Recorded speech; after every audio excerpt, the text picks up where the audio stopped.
Surveys, Africa's king of the beasts. A study in strength, a supercharged hunting beast, the most symbolic ever, commanding beauty and steely-eyed power. Nothing else quite says Africa like a lion.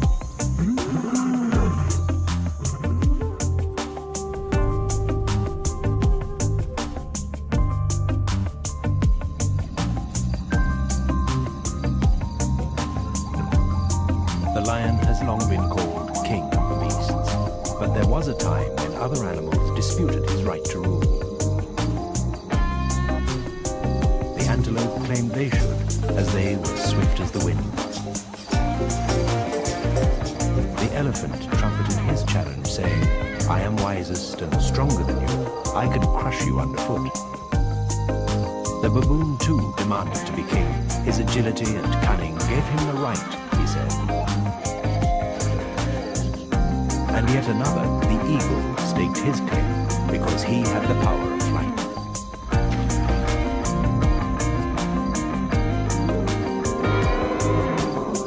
But the lion just prowled his kingdom, looking regal, ignoring their rebellious demand. And the antelope fled before him.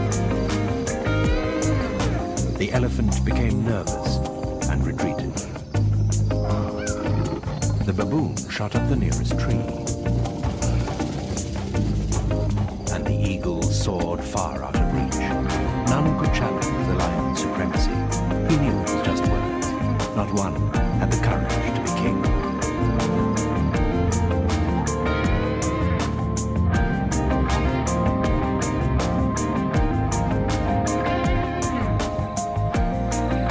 Lions are big cats. The record holder died in South Africa in 1936. A man-eater as heavy as 5 adult humans. Only the tiger is a bigger cat.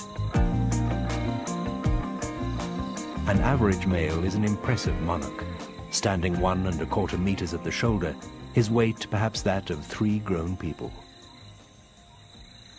Lions see very well, and 6 times better than us at night. They look out from large golden eyes with binocular vision, good at calculating distance and separating prey from background. A lion's whiskers are very sensitive antennae, and the pattern of spots where they sprout is as unique to each cat as a human fingerprint.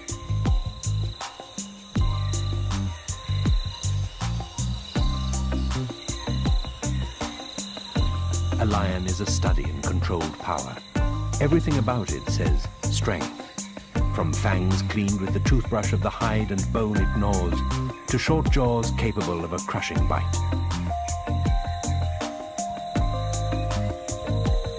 Africa's top carnivore has immensely powerful neck and jaws.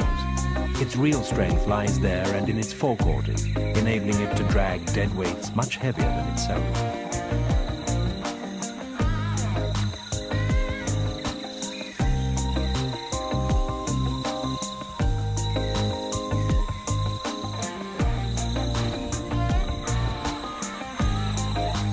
Lions tuck their claws away in special pockets when they're not using them. These spring-loaded switchblades need to be sheathed to save wear and tear, especially when padding round their kingdom.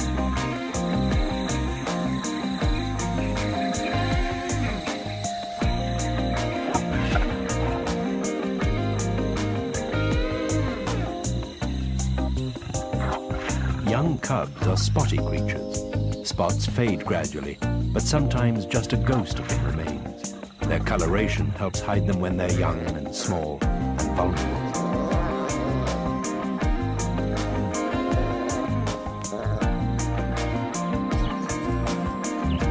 Just very rarely, a white lion is born.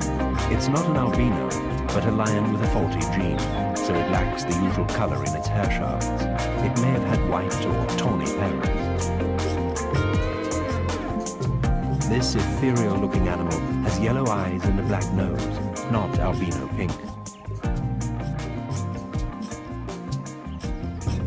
The great hallmark of a male is his mane. Testosterone controls the growth of this magnificent ruff, which advertises his status and protects his neck. But it's a nuisance in bushy country. Stress can make a lion lose handfuls of mane, but this one's having a bad hair day for a different reason. It's not a he, it's a she, a female overdosed with testosterone.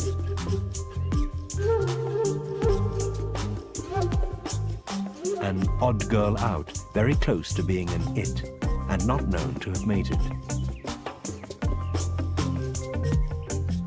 All lions, including India's few, belong to exactly the same species. There are no subspecies to this part of the cat family.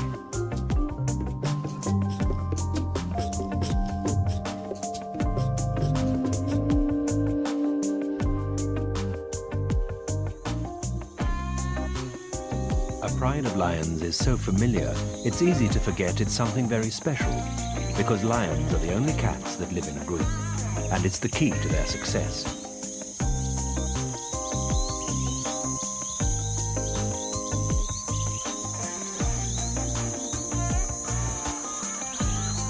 The pride is almost entirely a sisterhood of closely or distantly related females. The females are usually in a pride for life, but not males. They're evicted at about 3 years and can have a very tough time of it after that.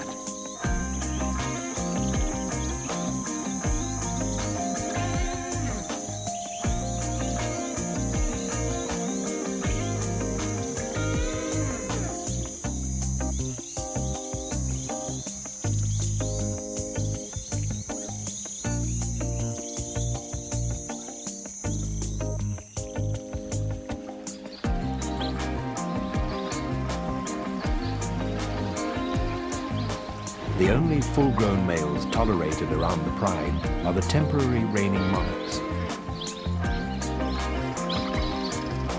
They're in a closely bonded coalition, usually of 2 or 3.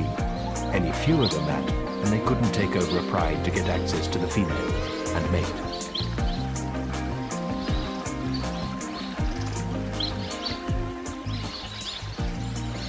The males are kept on their toes when the females are on heat.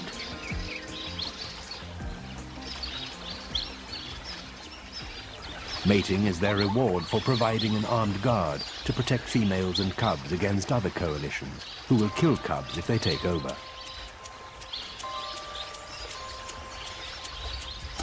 Once a male has laid claim to a female, his allies usually keep a respectful distance, but not always.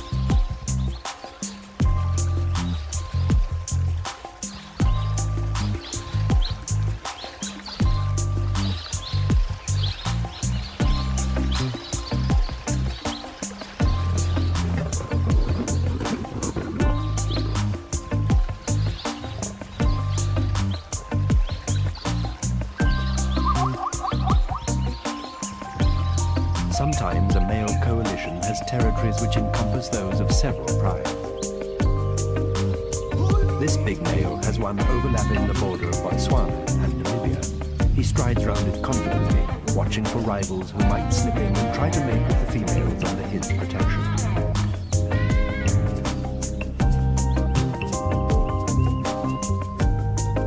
He checks the air for those telltale female scents, the ones that say they're on heat. Beefy muscles and a splendid mane are his status symbol, but he's like a weightlifter who sacrificed speed for strength. He's slower off the mark than the sleek females he seeks to impress. Not that that troubles them. Mane and muscles indicate he's a survivor despite his handicaps. Good breeding blood flows in those kingly veins, and when she chooses, the lioness shows willing to mingle it with hers.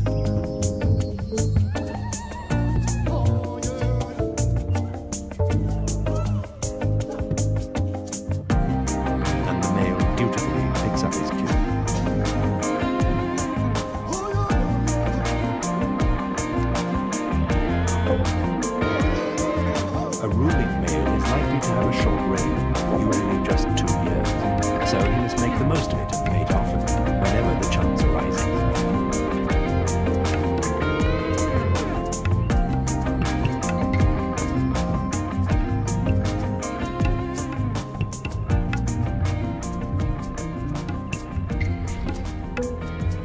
For about 6 days, he sticks to her like glue.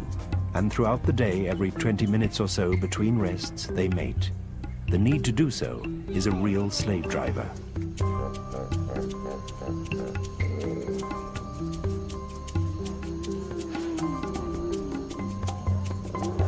Even at nightfall, there's no let-up.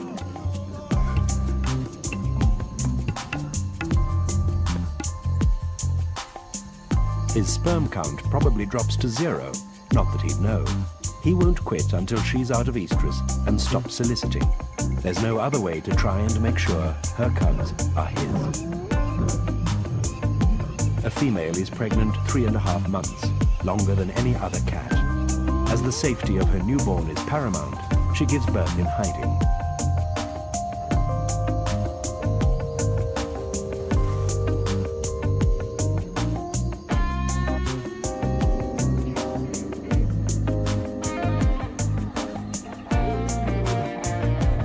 She moves her cubs from den to den for their first 6 weeks and only leaves to hunt and eat. While she's away, there's no one to watch over them.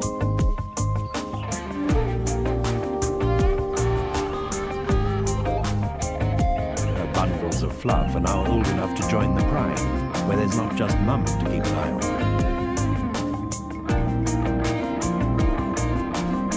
In a close unit like the pride, lionesses look after each other's cubs, attention seekers that need discipline.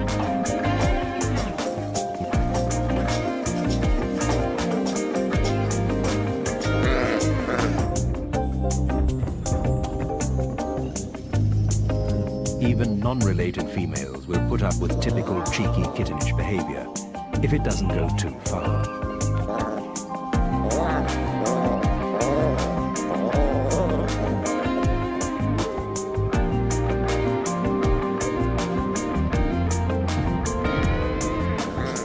So close is the pride bond that females with cubs the same age happily pool their resources. They play and groom and suckle across the board. It's a real working colony with plenty of childminders.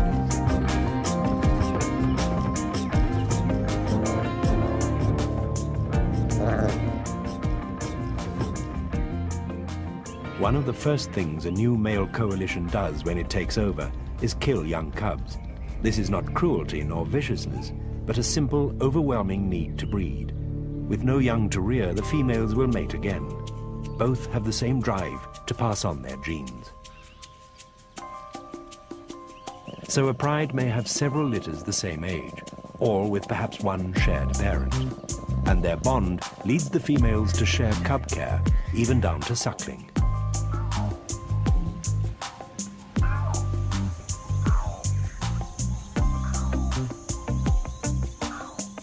When it's about 3 months old, a cub starts having a crack at stalking. This is a basic lesson in catching food and earning its keep. First experiments are always conducted on a relative.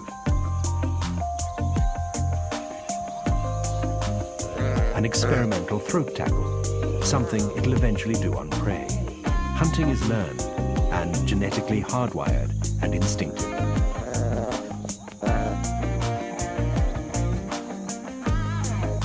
It's never too soon to find out why bark grows on trees, to keep a lion's claws sharp. But at this age, on a milk diet, toothpicks are unnecessary.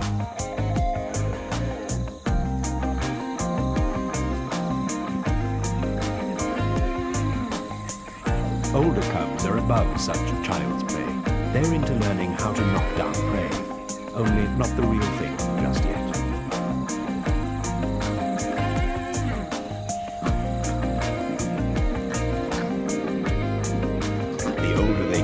The rougher they play. Claws are sheathed, but a playful swipe has substantial muscle behind it.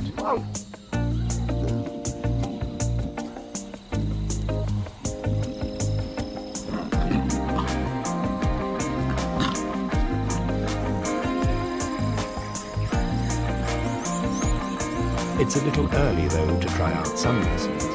Growing up in this society is all about learning how to survive, and that revolves around food.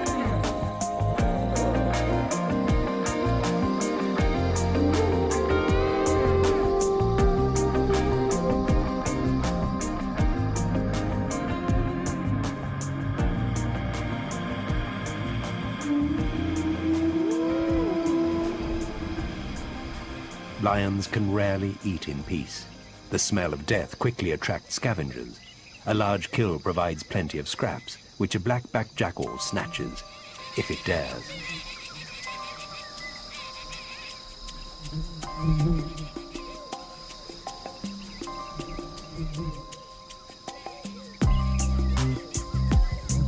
But stealing is dangerous, like playing Russian roulette.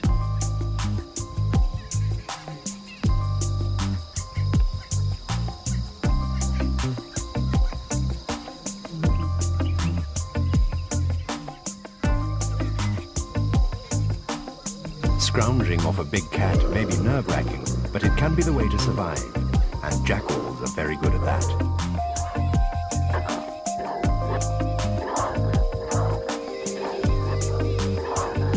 But the chief scavenger and lion competitor is this animal, the hyena. Though his stomach looks bursting, this big male is not going to give up his kill.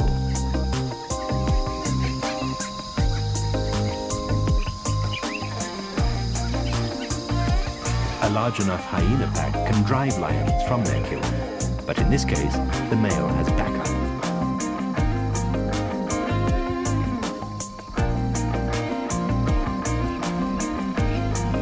Hyenas and the rest must just sit it out.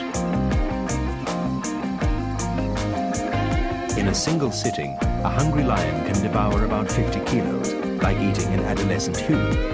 Even weighed down like that, he still has energy to drag his kill.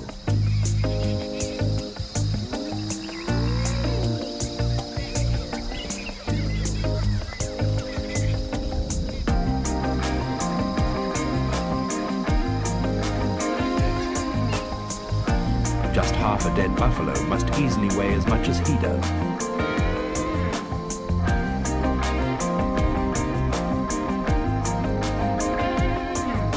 Just try stealing it now.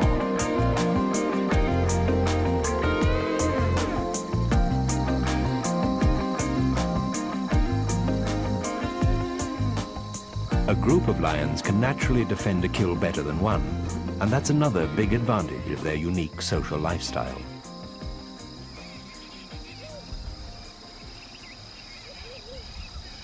Lion and hyena are rivals with a deadly relationship, but this time, the hyenas know they're beaten.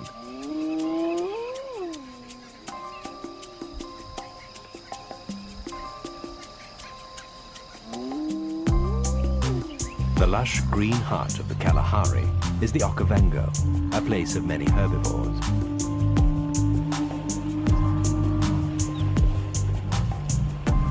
And their predators.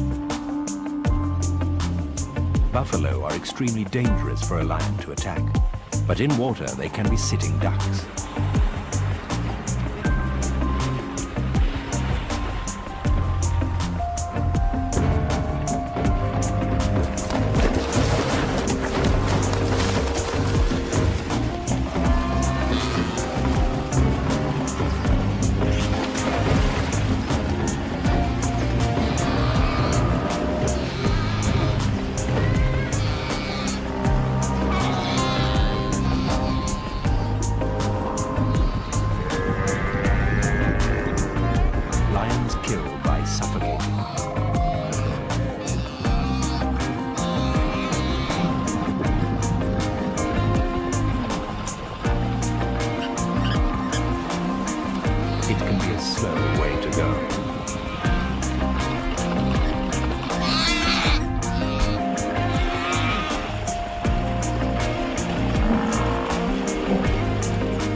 Here comes the rest of the family.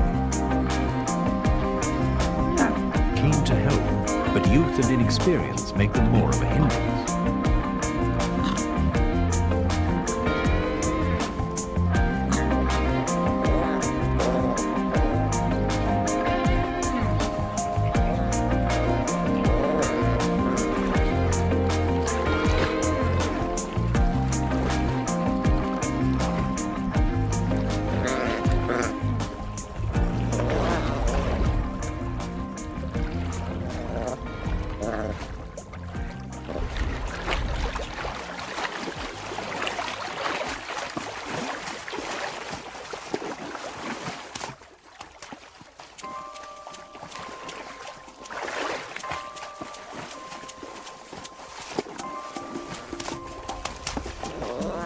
the lions won't eat the buffalo calf here, they'll drag it clear.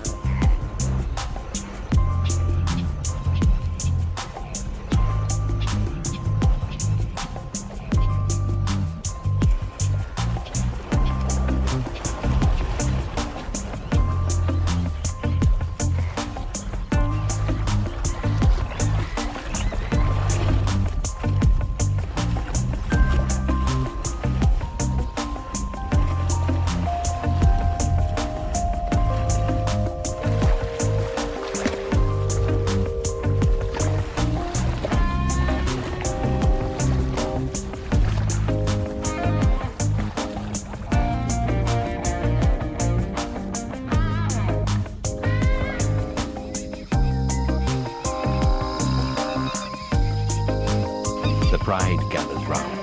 The cubs are still hesitant and awkward, but they'll quickly learn what to do by copying their elders.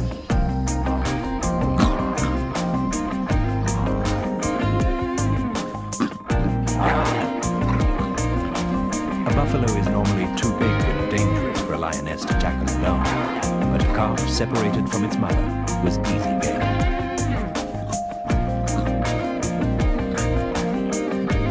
Mealtimes have a pecking order. Normally, adults feed first.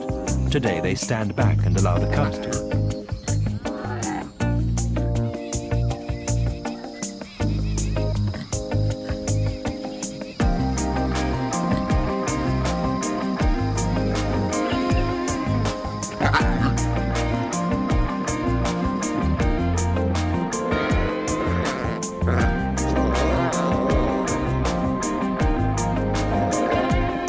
Don't show the same good manners towards each other.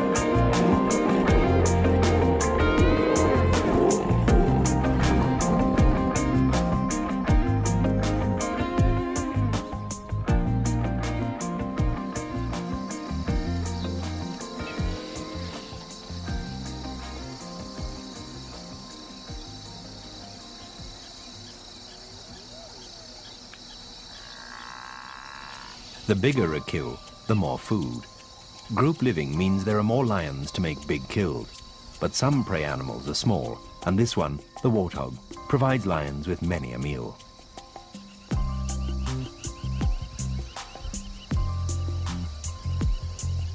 Chief breadwinners for the pride are the females. They often use teamwork to hunt. A pincer tactic by two may cut off escape. Warthogs don't see very well, and they frequently trot right into a pride without even noticing, until it's too late.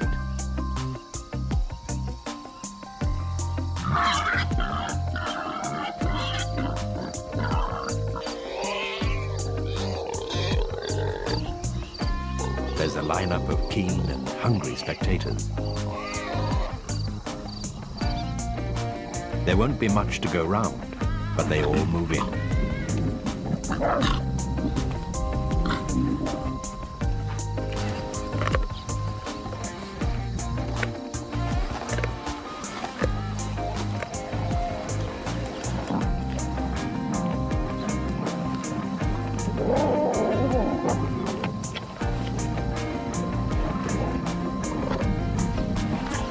Not a scrap of warthog will be left, not even tusks. The downside of group life is that meals must be shared. In places where there's a long dry season, many prides rely on warthogs to tide them over until the rains. After a meal, a drink to help digestion. The pride has hardly finished eating when in come the keenest-eyed scavengers, the vultures. They can spot a far-distant lion kill from high in the air.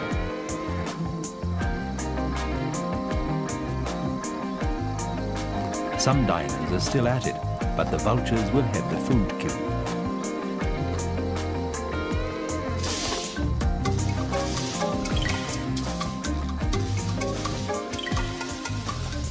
Surprisingly, lions themselves scavenge as much as 30% of their food in the dry season. They can see circling vultures 2 kilometers off and know exactly what it means.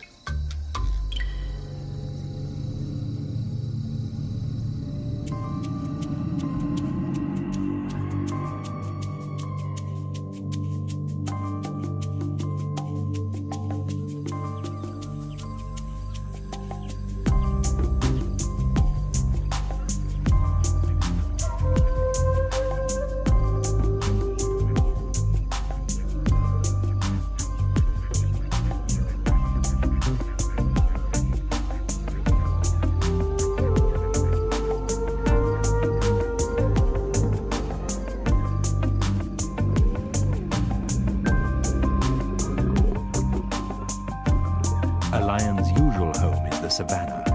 In some parts of Africa, they live along the edge of forest and in arid areas too. Food dictates the size of a pride and its territory. Sometimes a home that looks perfect because it's full of prey isn't. It's just the sort of place to attract strong competition from other meat eaters. Being top of the food pile doesn't mean a lion has a cushy life.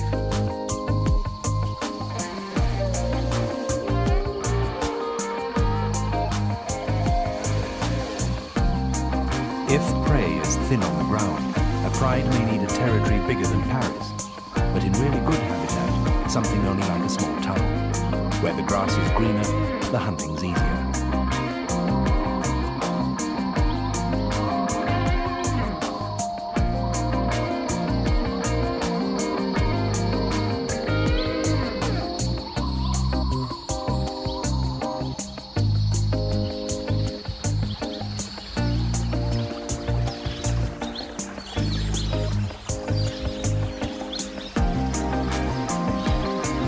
Running water can make a lion's life a lot more comfortable, and water in the dry season has the pull of a city's bright lights.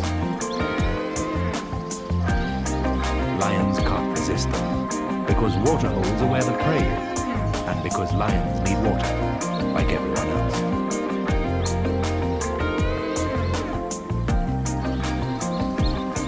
A big bull elephant is about the only animal able to lay down the law to a lion.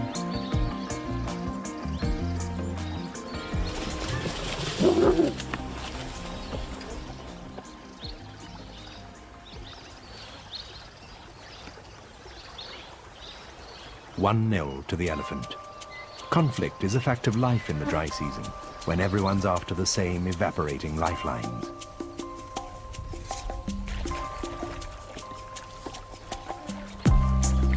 Hot and thirsty lions just have to sit and swelter.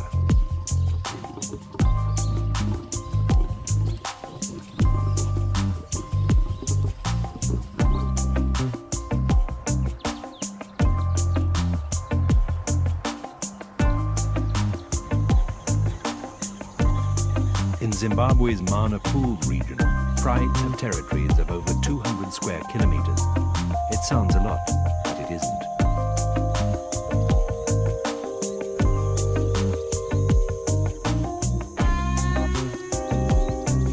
It's an area where water comes and goes as the pools fill up in the rain, then vanish in the dry.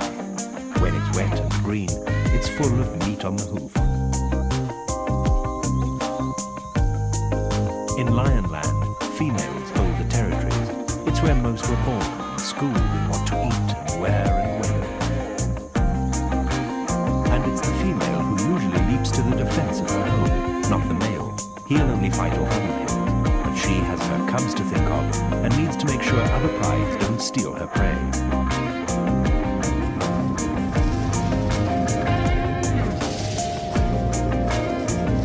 The dry season for the Okavango, harsh and stressful. A long wait for rain to rescue everyone from drought, hunger and heat. The bush is tinder dry. Fires break out, making life even worse.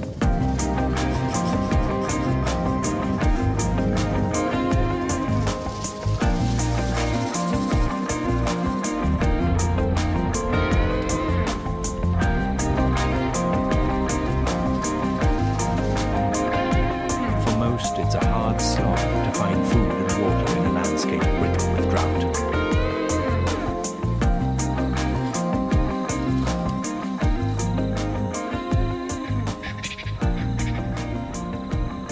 But then the rains come.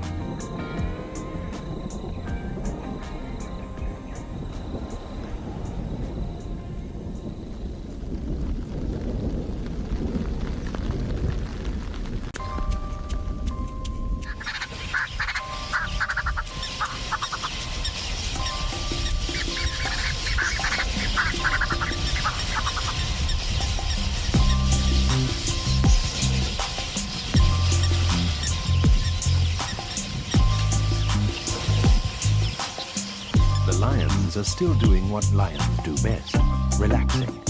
There's fresh blood around now, newborn herbivores.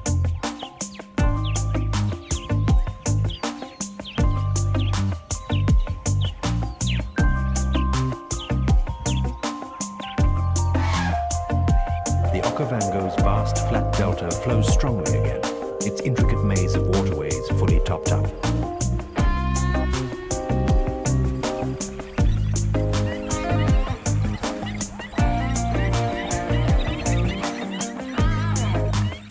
This rich, lush region is one of the very best homes Africa can offer a lion.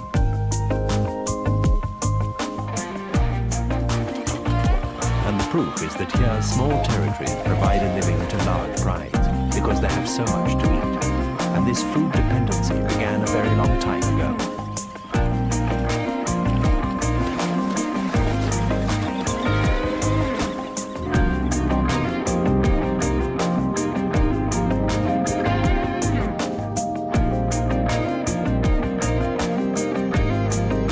Just under 14 million years ago, the first cat-like creatures rolled off the production line. The earliest looked like a mongoose, lithe, intelligent, a capable and successful hunter.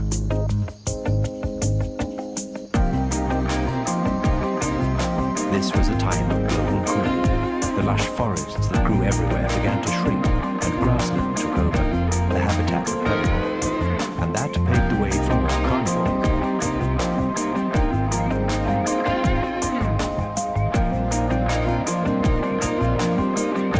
Pseudolyrus followed on from the mongoose-like first cat ancestor.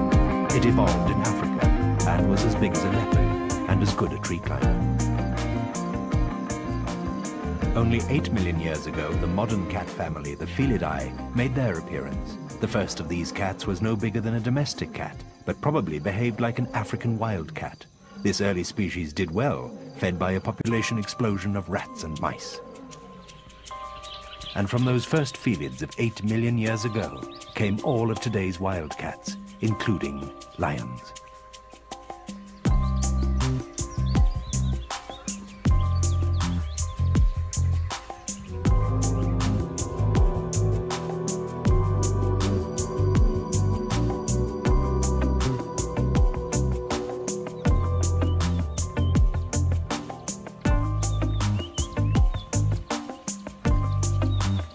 Lions are seriously laid back. When they're not out looking for a bite, they're snoozing, which is most of the time.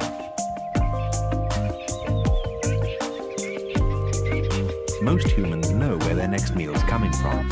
A lion doesn't. So lazing makes sense. It saves energy. Plus, a lion's heart is small relative to its size, so if it rushed about all day, it'd easily overheat.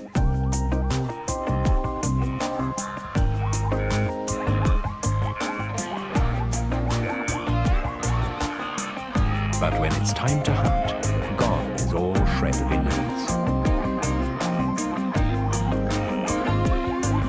A big, solid predator like a lion relies on sneaking close to prey before the surprise assault, especially important in a wide open place like the Serengeti.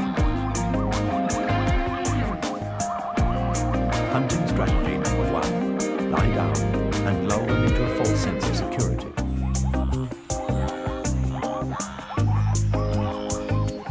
And she's already been forgotten.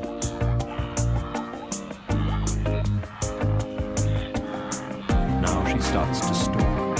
First-class muscle control and an extremely supple, flexible spine enable her to move like this.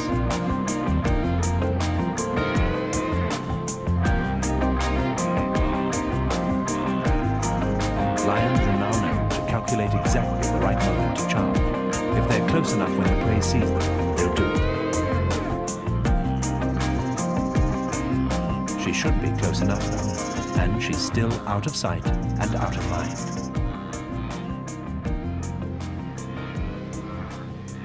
When she goes, she can do 0 to nearly 60 kilometers in just 4 seconds. A turbo car on 4 legs.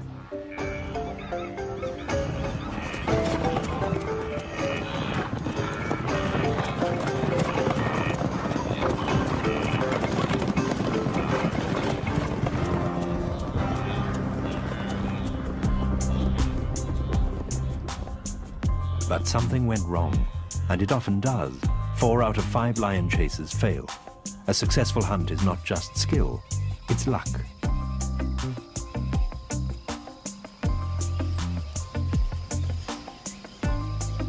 Lions usually walk in crocodile, mothers in front, cubs in the rear. They move little in the day.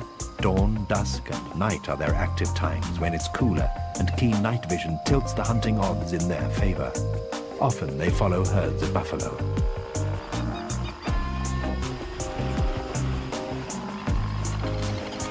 Lions are not like their larger cousins, the tigers, who love to be up to their necks in water.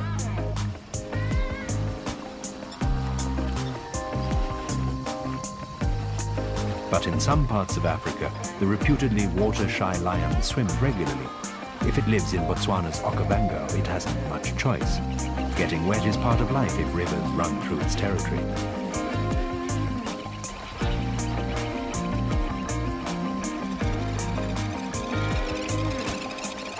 A good doggy paddle gets them where they want to be.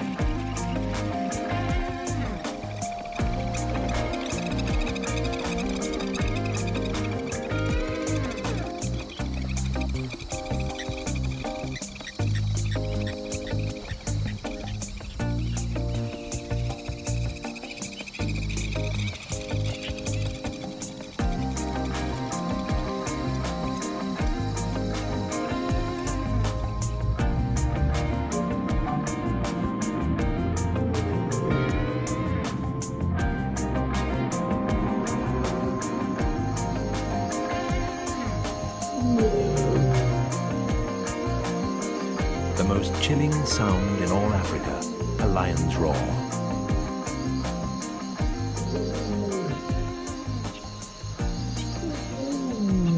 This thunderous greeting to the dawn has the same decibels as a small plane taking off.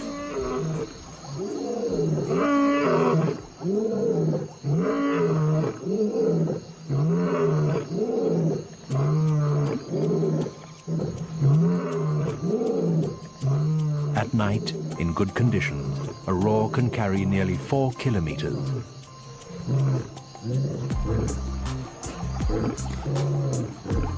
Lions roar most at dusk and dawn because that's when sound carries best. And both sexes roar, not just the males.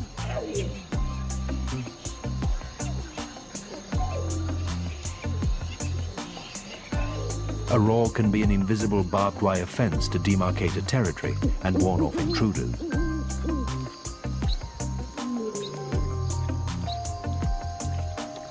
Roars are also contact calls. Animals that live in groups need a way of telling the others who they are and where they are over a distance. A full-blooded roar only comes with adulthood.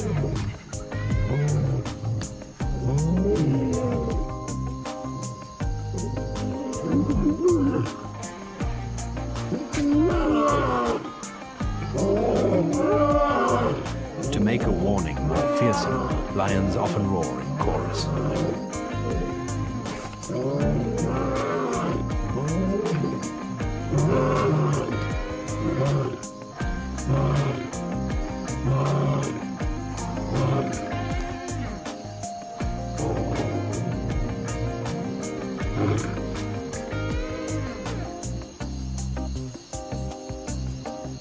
That should head them off at the pass.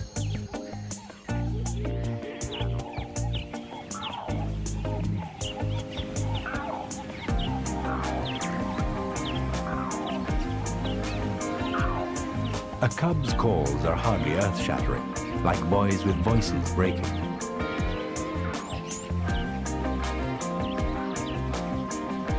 Just as good as a roar are silent signals, the messages written in invisible ink on notice boards of tree, grass or bush.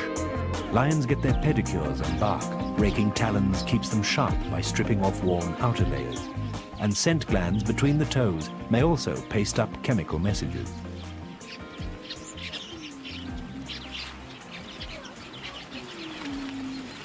Males are particularly keen to check who's been by and superimpose their own mark.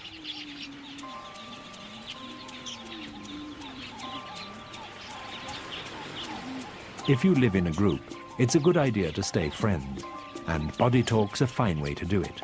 Close physical contact achieves the same end in lion society as in human.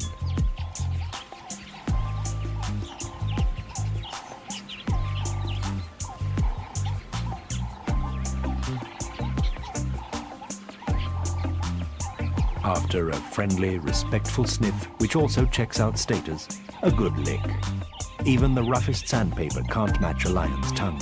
A few judicious licks with something that can strip skin from a dead animal do an excellent job of winkling out dirt and parasites.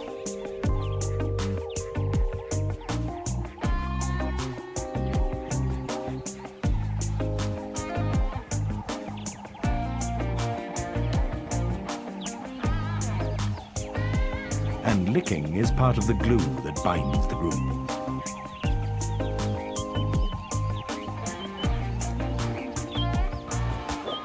And if you live in a group, order in the ranks is a good idea too.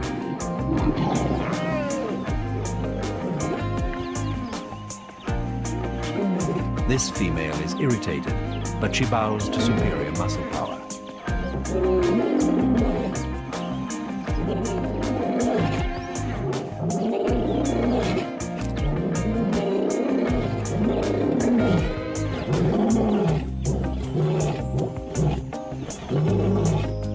Though the lion may be saying he's in command, the real decision makers in this society are the females.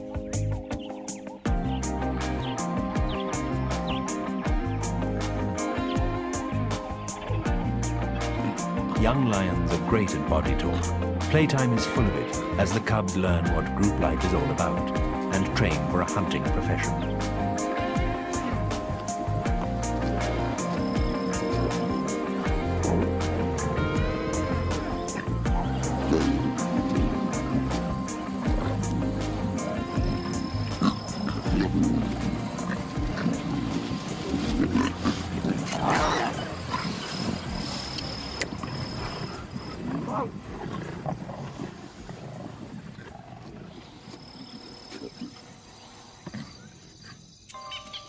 Some of the key notices in lion language are pinned up by females on heat.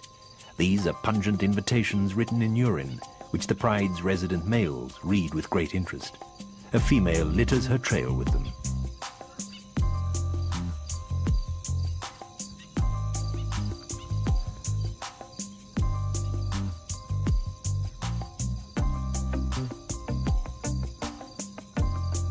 He has a gland in the roof of his mouth that interprets her messages very precisely. Grimacing like this, he gives the gland maximum exposure to increased estrogen in the female's urine. Scent molecules of it hang in the air and lie on the grass.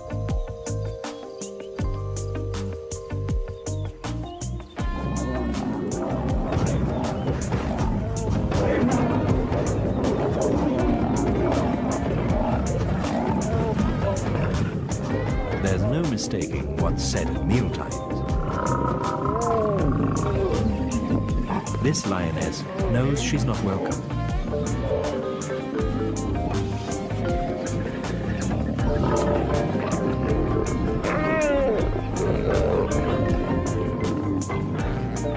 Sometimes a kill gets them so excited, the lions paw the ground round it in a misplaced scent-marking activity. Lion talk can be powerful stuff, and when they let rip, everyone sits up and takes notice.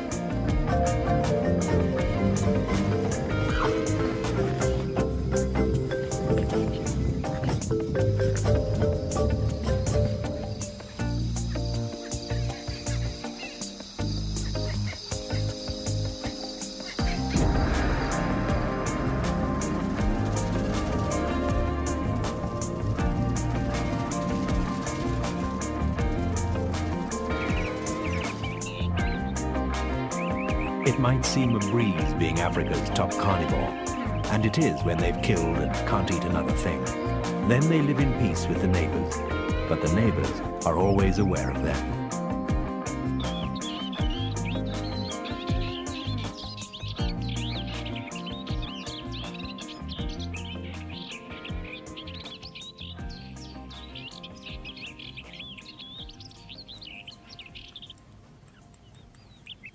The bustard needn't fear.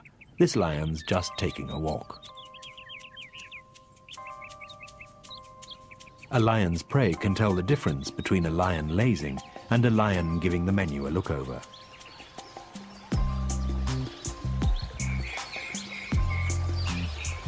A lion settling down is a lion in neutral.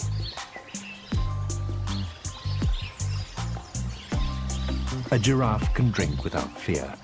No lion's going to jump it now it's midday and too hot to move. They're all sleeping it off.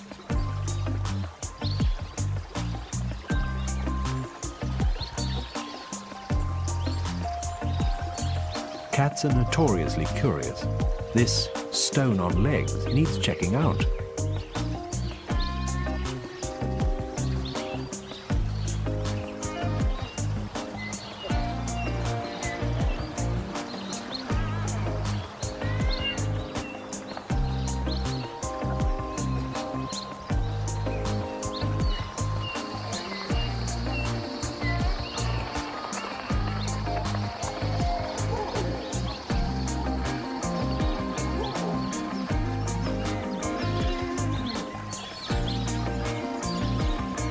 Is it playing with the tortoise or looking for a snack? Could be either. Lions have few enemies, mostly disease, each other, and people. Snares and traps kill lions, even if not meant to, yet they may recover from appalling wounds.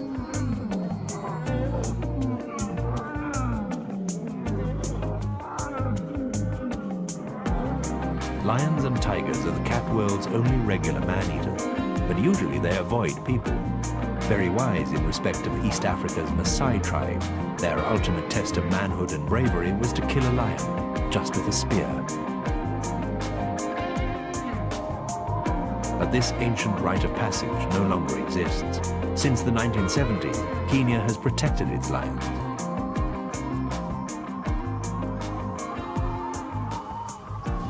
So, is a lion's life easy? Though he might reach the ripe old age of 14, a male's can be full of punch-ups and aggro. A female can manage 17 years, years full of child-minding, risking life and limb in the hunt, and warring with neighbors. But the upside is their unique social lifestyle. Their prides give them greater strength, hunting prowess, and success. Perhaps solidarity is why these great cats are where they are, top of Africa's food chain. Kings of the carnivores.